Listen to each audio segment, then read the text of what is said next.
রাজবাড়িতে আগাম পেঁয়াজ চাষের ধুম পড়েছে। এই পেঁয়াজের ফলন এবং দাম উভয়ই পাওয়ার সম্ভাবনা ব্যাপক। তো কৃষকরা আশা করেন অগ্রিম পেঁয়াজ চাষে তিনিরা লাভবান হবেন। তো আজকে 22শে ডিসেম্বর দেখতে পাচ্ছেন যে পেঁয়াজ কুপানো শুরু হয়ে গেছে অলরেডি। এটি কিন্তু এবছরেরই 22শে ডিসেম্বর 2023। এই পেঁয়াজটা আরও গত 3 দিন আগে থেকে কিন্তু পেঁয়াজটা কুপানো শুরু হয়েছে। কোনো এক কারণবশত আমি আসতে পারিনি, তো আজকে আপনাদেরকে দেখাচ্ছি। এই পেঁয়াজটা রোপণ করা হয়েছিল 30শে নভেম্বর, অর্থাৎ আজ থেকে 23 দিন পূর্বে। চারার বয়স যখন 40 দিন পূর্ণ হয় তখন এই পেঁয়াজটা রোপণ করা হয়।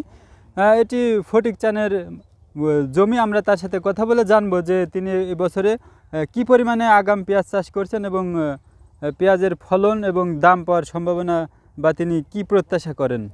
তো গতকালকে কিন্তু এই জমিতে 10 জন কাজ করেছে, তার পূর্বে কিন্তু 14 জন কাজ করেছে। আজকে একটু কম, কারণ শেষের দিকে, এই জন্য আজকে শ্রমিক কম লাগছে। এটা কিন্তু একেবারে মানে পেঁয়াজের পরিচর্যা এবং যত খরচ ছিল সব কিন্তু অলরেডি কমপ্লিট। এখন কিন্তু এই পেঁয়াজে আর তেমন কোনো খাটনি বা খরচ নেই। শুধুমাত্র মাঝে মাঝে এসে একটু দেখে যাবে যে কোনো রোগবালাই হলো কিনা, বা একটু ভিটামিন জাতীয় ওষুধ টষুধ একটু স্প্রে করবে, এটাই কিন্তু কাজ। আর হচ্ছে আরেকটা বিশেষ কাজ হচ্ছে অপেক্ষা করা।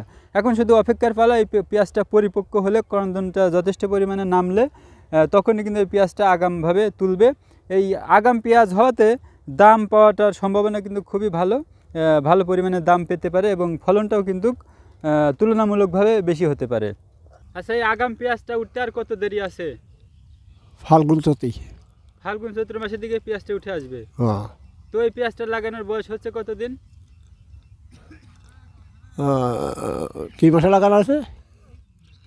ওই যে গত মাসের 14 তারিখে লাগানো হয়েছিল, অগ্রহণ মাসের 14 তারিখে। হ্যাঁ, আজ প্রায় 23 দিন মতো লাগানো হচ্ছে। হ্যাঁ হ্যাঁ।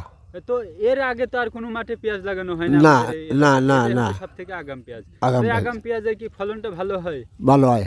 দামটাও পাওয়ার সম্ভাবনা ভালো থাকে না? দাম যদি বাজার থাকে তাহলে বাজার বেশি থাকবে। কতটুকু ভুঁই লাগাইছেন এবার? একর 1.5 একর মতো, 150 শতাংশ পরিমাণ। হ্যাঁ হ্যাঁ।